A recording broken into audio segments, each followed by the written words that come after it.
হাই everyone, ভয়ংকৰ চিবি ভয়ংকৰ গৰম আৰু ওচৰৰ বজাৰলৈকে আহোঁতে এই অৱস্থা। অকণমান ৰৈ দিছোঁ আৰু ইমান ডাঙৰ ডাঙৰ গাড়ী পাৰ হৈছে, লগতে স্কুলৰ বাচ্চাবিলাক আহিছে। এই গৰমত যে কি অৱস্থা হৈছে চাগে। ঘৰ আহিলোঁ, অতিপাত গৰম আৰু সন্ধিয়া পৰিল, লগতে অকণমান ঠাণ্ডাও পৰিল।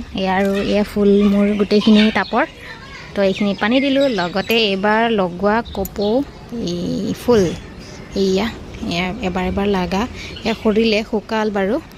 সেয়া ইয়াৰো শুকাল। কেইদিনমান বৰষুণ পৰি থকাৰ বাবে পানী দিয়া নাছিলোঁ, আৰু এই দুদিনমানৰ পৰা ইমান ৰ'দ, গতিকে আকৌ পানী দিয়া আৰম্ভ কৰিলোঁ। ৰাতিপুৱা আৰু সন্ধিয়া পানী দি দিওঁ। আৰু এয়া চাওক, আকৌ নতুনকৈ এইজোপাত ওলাইছে। এইজোপাত কিন্তু নাছিল, প্ৰথমহে লাগিছে।